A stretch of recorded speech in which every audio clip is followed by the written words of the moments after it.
The ambush. Commander Jake Morrison stood at the observation deck of Titan's Rest, watching the massive excavation robots carve through the asteroid's metallic surface. The mining station floated silently in the void, its industrial arms pulling precious metals from the rock, while automated systems processed the ore. 3 years of operation had made this one of humanity's most productive mining outposts in the Outer Rim territories. Jake sipped his coffee and reviewed the daily reports on his tablet.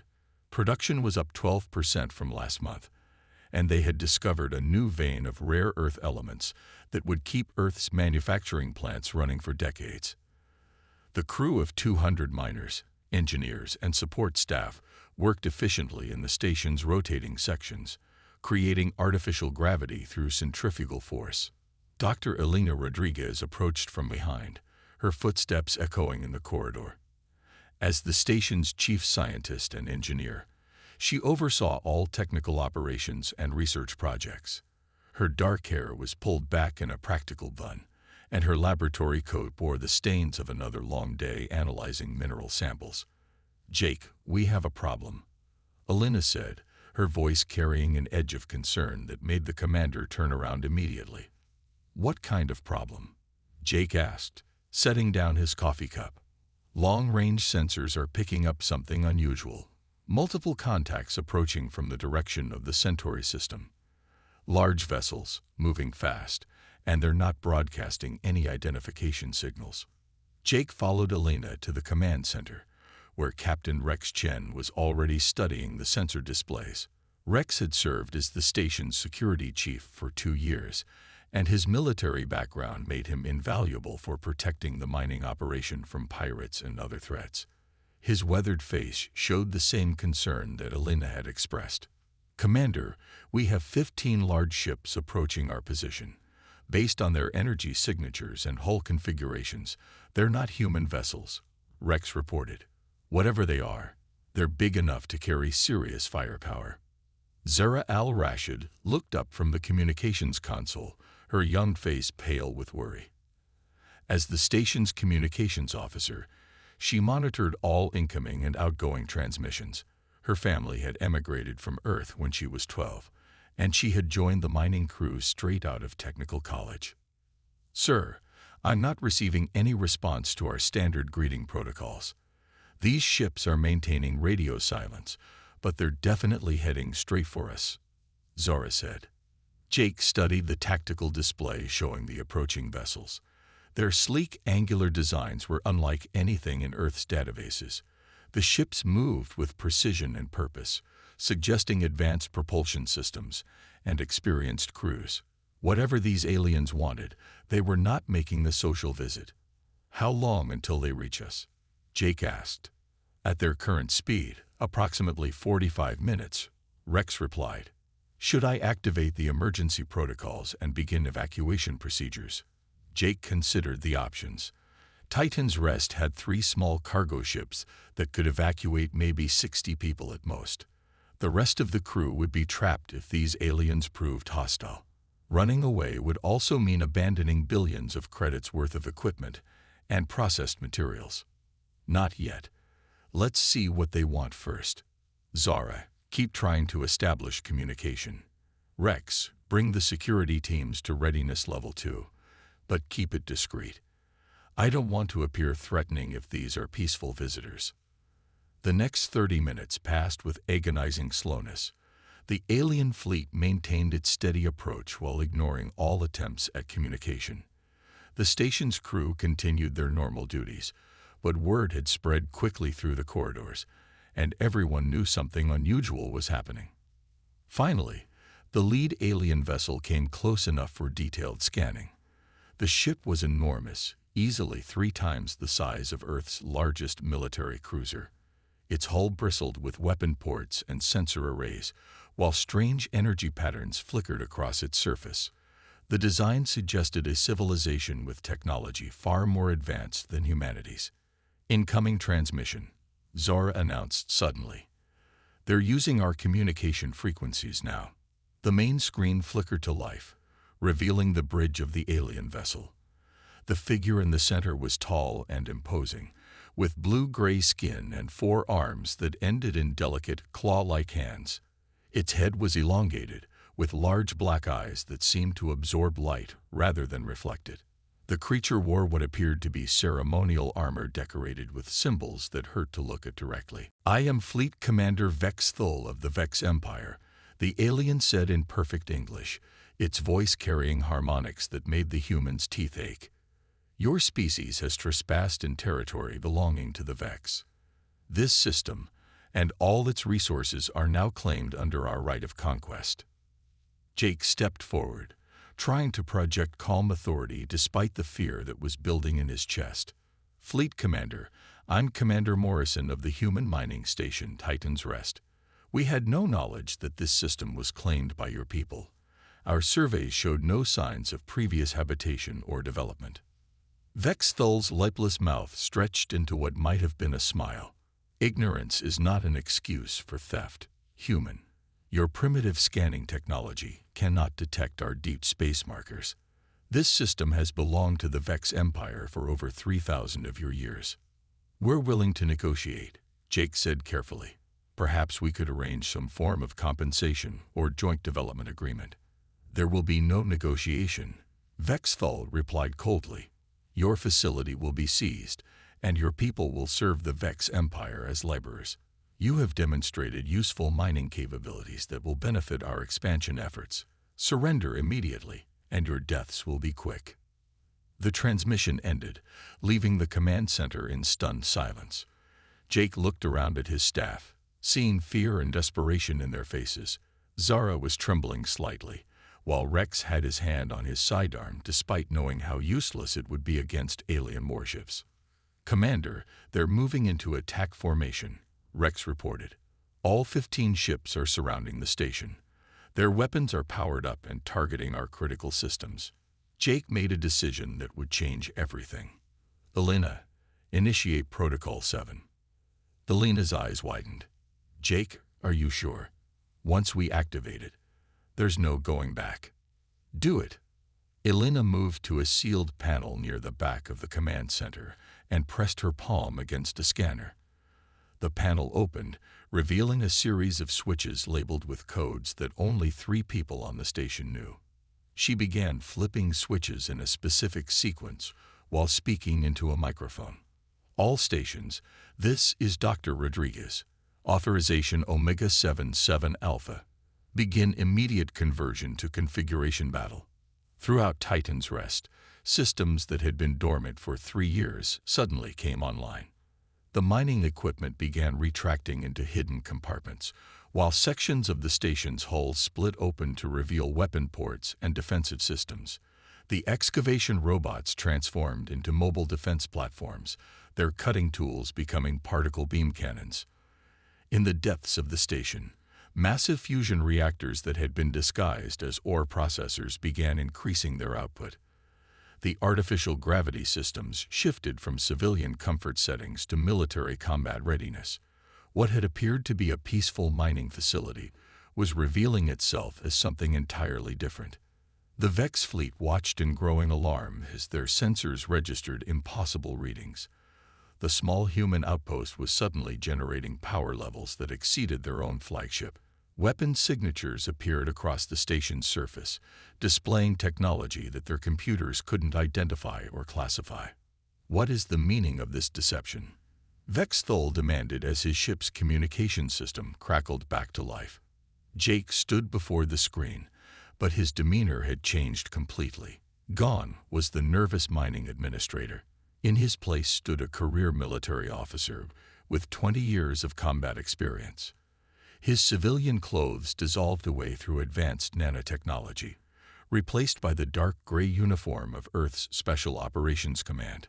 "Fleet Commander, I am Colonel Jake Morrison of the Earth Defense Force, Deep Space Operations Division. What you see before you is not a mining station. It is Forward Operating Base Titan, one of humanity's most advanced military installations." On the screen, Vex Thul's 4 eyes widened in shock. "Impossible. Our intelligence indicated that humans possessed only primitive weapons and slow ships. Your intelligence was fed deliberately false information." Jake replied with a cold smile. For the past 3 years, this mining station has been monitoring Vex Empire movements and studying your technology. We've been waiting for you to make the first aggressive move. Rex stepped forward, no longer a simple security chief, but a decorated Special Forces commander. Colonel, all defensive systems are online. Quantum torpedo tubes are loaded and ready. Phase barrier shields are at full power. Elena looked up from her transformed command console, which now displayed holographic tactical readouts instead of mining reports. Jake, our deep space sensors are detecting the arrival of additional human vessels. The cavalry is right on schedule. Through the viewports of Titan's Rest, space itself seemed to shimmer and distort.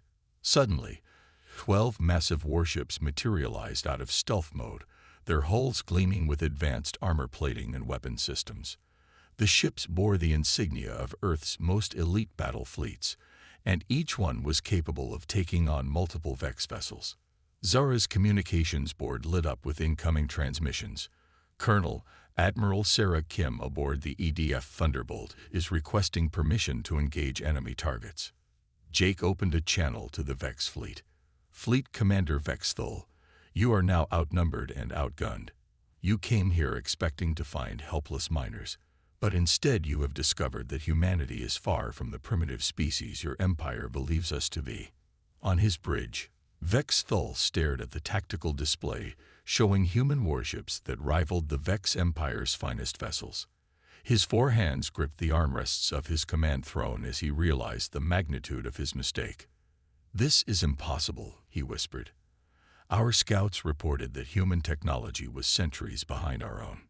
"Your scouts saw exactly what we wanted them to see," Jake replied. "Humanity learned long ago that sometimes the best defense is to appear weaker than you actually are. We've been preparing for this moment since first contact protocols were established." The Vex fleet found themselves caught in a tactical nightmare. They had approached what they believed was an easy target, only to discover they were facing a carefully planned ambush.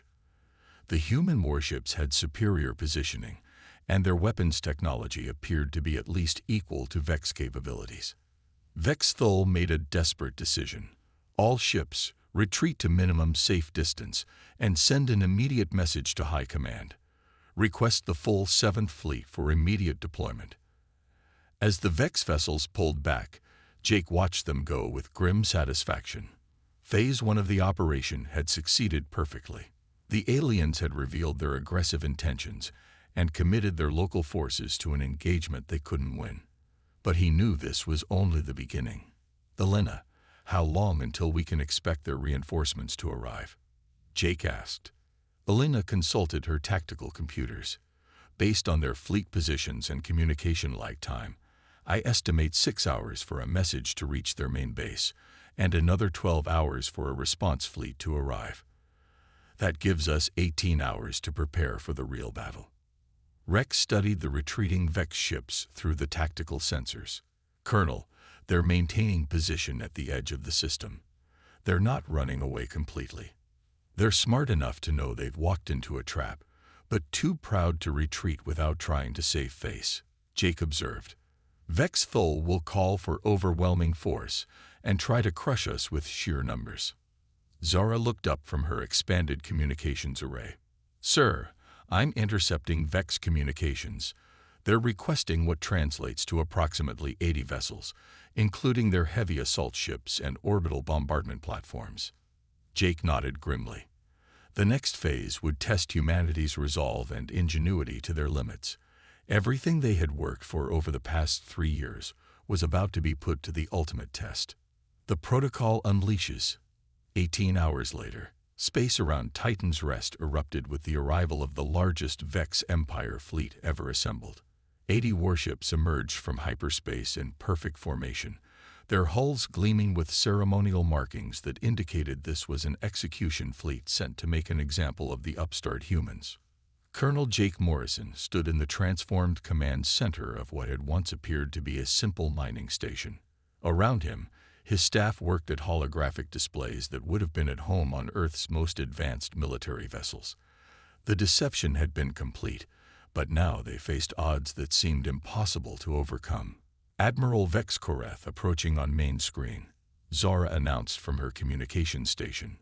The image that appeared made even the experienced human officers step back involuntarily. Vex Koreth was massive compared to other members of his species, with ceremonial scars covering his blue-gray skin and cybernetic implants that pulsed with alien energy. His 4 arms were adorned with trophies taken from conquered worlds, and his black eyes held the cold intelligence of a being who had never known defeat. Humans. Vex Koreth's voice resonated with harmonics that made the station's hull vibrate. I am Admiral Vex Koreth, executioner of the 7th Fleet.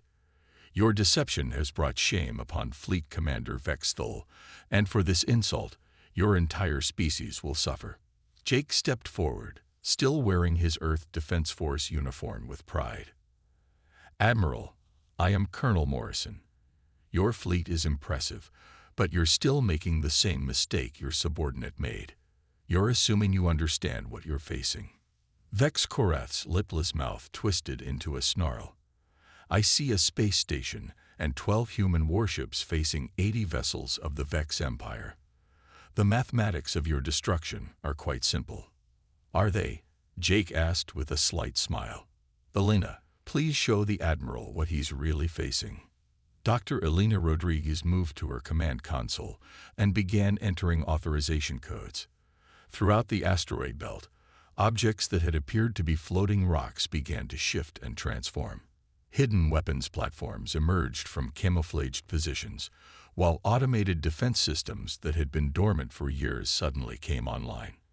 What you see as an asteroid field, Admiral, is actually the largest defensive network ever constructed by humanity, Jake explained as more and more weapon systems revealed themselves. Every major asteroid in this system has been hollowed out and converted into a fortress. You're not facing 12 ships and a mining station. You're facing over 300 defensive positions. The Vex tactical displays lit up with warning signals as their sensors registered impossible readings.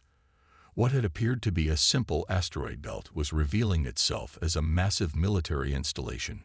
Gun platforms, missile batteries, and energy weapons emerged from concealment all around the Vex fleet. Rex looked up from his tactical station. Colonel, all defensive positions are online and targeting enemy vessels.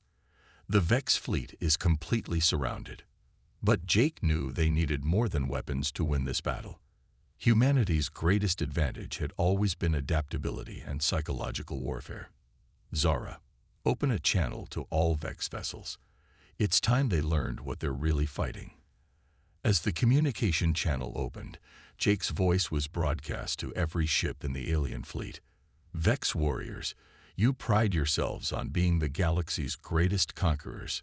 You believe that only the strong deserve to survive, and you've built your empire by crushing civilizations you deemed weak.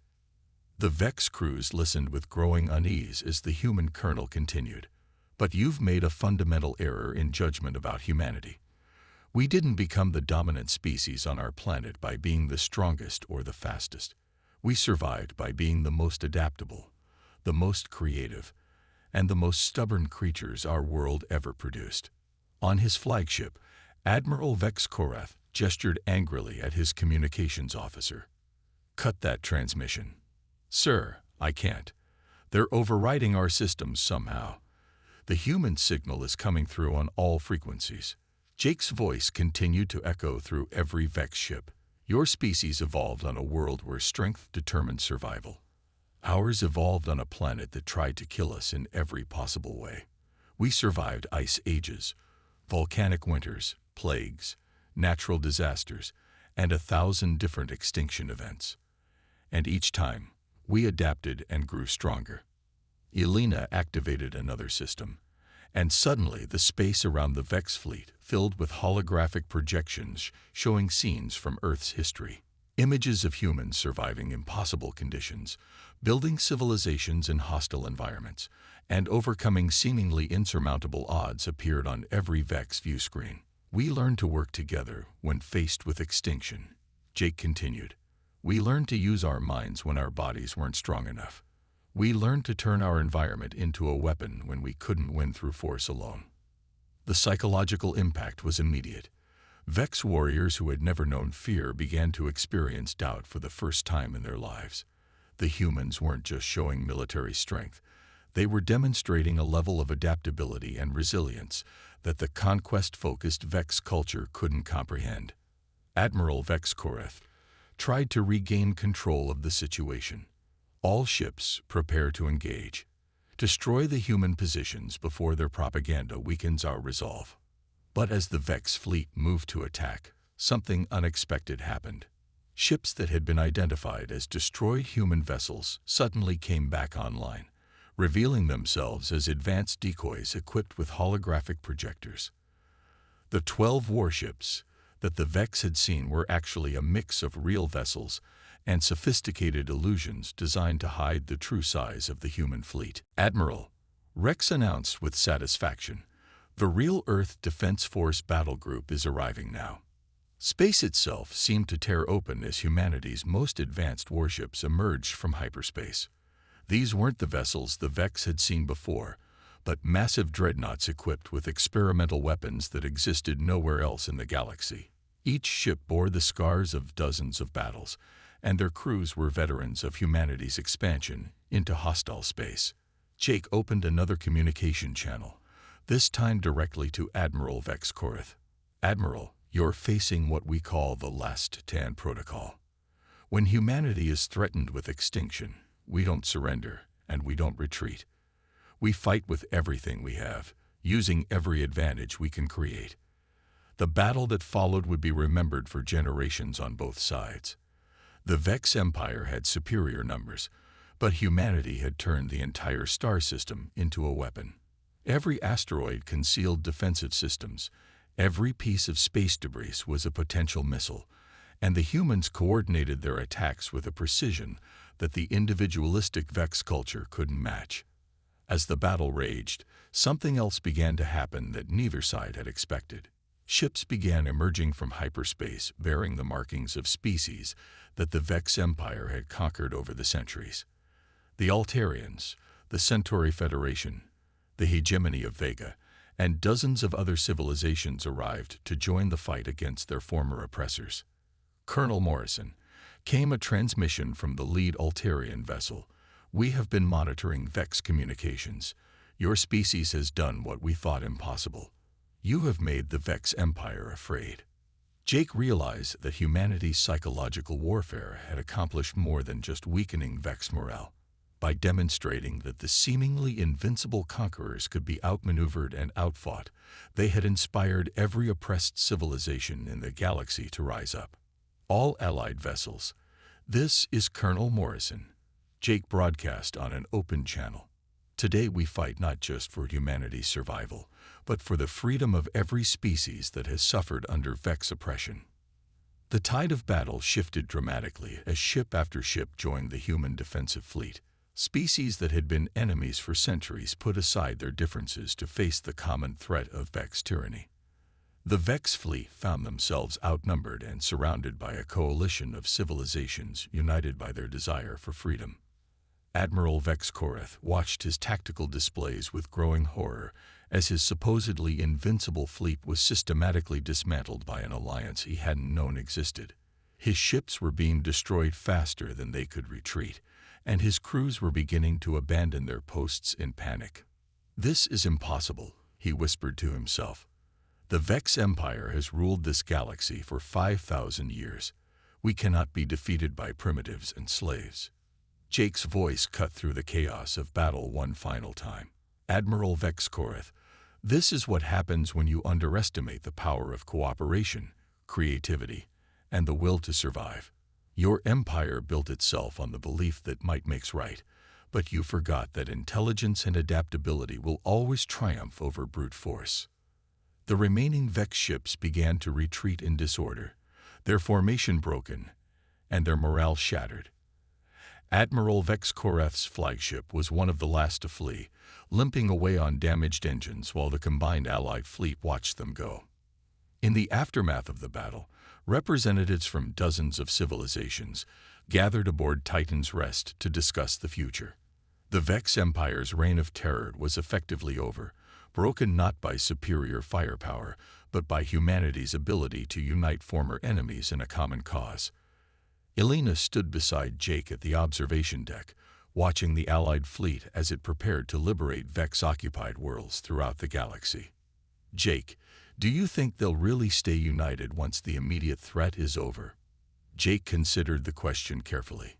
"Maybe not forever, but they've learned something important today. They've learned that cooperation is more powerful than conquest, and that even the mightiest empire can fall if enough people are willing to stand up to it." Zara approached from the communications center, carrying a message tablet. "Colonel, we're receiving surrender requests from Vex garrison commanders on 17 different worlds. They're asking for terms." "Terms are simple," Jake replied. "Complete withdrawal from all occupied territories, reparations for damages, and a formal treaty recognizing the sovereignty of all member species of our new alliance." Rex joined them at the viewport, still amazed by what they had accomplished. "Colonel, Earth Command is requesting a full report on the Last Stand protocol. They want to know how we managed to turn a defensive operation into a galaxy-wide liberation movement." Jake smiled as he watched the first ships departing to begin the liberation campaigns. "Tell them it was simple, Rex. We remembered that humanity's greatest strength has never been our weapons or our technology. It's our ability to inspire others to be better than they thought they could be." The Last Stand protocol had achieved something that no military strategist had thought possible. By refusing to surrender in the face of overwhelming odds, humanity had not only saved themselves, but had sparked a revolution that would reshape the entire galaxy. The age of Vex dominance was over, and a new era of cooperation and mutual respect was beginning. As the various species began to work together to rebuild what the Vex Empire had destroyed, humanity took its place not as conquerors, but as the catalyst that had made freedom possible for everyone. The mining station that had started it all continued its work, but now it served as a symbol of hope for every civilization that dared to dream of a better future. The galaxy would never be the same, and it all began with a simple human principle that the Vex Empire had never understood. Sometimes the best way to win a fight is to make sure you're not fighting alone.